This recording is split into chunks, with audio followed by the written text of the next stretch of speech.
গ্রামের ডাক্তার তারা ওষুধ দিছে। কি ওষুধ দিছে? যে প্রস্রাব ঘন ঘন হয় এই কথা শুনে কি গেছে ডায়াবেটিস ওষুধ দিয়ে দিছে। সপ্তাহ একরকম না, পরে এই ওষুধ খেয়ে খাইছে, এখন রুগী গেছে অজ্ঞান হইয়া। কিলাই আসলে কিন্তু ঘন ঘন প্রস্রাবটা ডায়াবেটিসের জন্য না, অন্য কারণে ঘন ঘন প্রস্রাব হয় না। আচ্ছা বলেন তো কি কি কারণে ঘন ঘন প্রস্রাব হয়? একটা বুঝলাম ডায়াবেটিস হইলে হয়, রাত্রেবেলা ঘন ঘন হয়। প্রস্টেট বড় হইলে হইতে পারে। আপনার ওভার অ্যাক্টিভ ব্লাডার একটা শব্দ আছে, ব্লাডারের মাংসগুলো চঞ্চল হয়ে গেলে ঘন ঘন প্রস্রাব হয়। বেশি পানি খেলে হয়।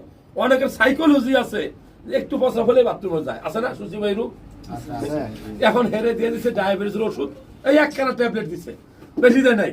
মানে হেঁটে খাইয়া তো ডায়াবেটিস সুগার কিছু কম না, এই গেছে অজ্ঞান হইয়া। পরে গ্রামের বিভিন্ন ডাক্তার দেখাইছে, রোগ ধরতে পারে না। পরে আমাদের মতো একজন এমবিবিএস ডাক্তার নিচে, বুঝছেন, নিয়ে হেও বহুত কিছু করতে ধরতে পারে না। হঠাৎ করে দেখে যে ওই কোনা দিয়া টেবিলের কোনা দিয়ে একটা ট্যাবলেটের খোসা পড়ে আছে।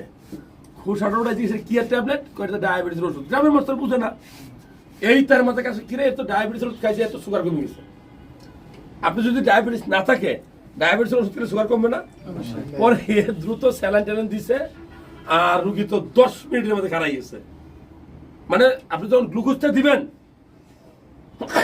5% একো আছে না, বা 25% ওষুধ টেক্সট এগুলো দিলে তারাই গেছে। এখন ওই এলাকায় ওই ডাক্তারের এমন সুনাম হয়েছে কেরামতি, হ্যাঁ হ্যাঁ, এর লেগে লাউ কদু টদু সব মিছিল টিছিল নিয়ে আইছে।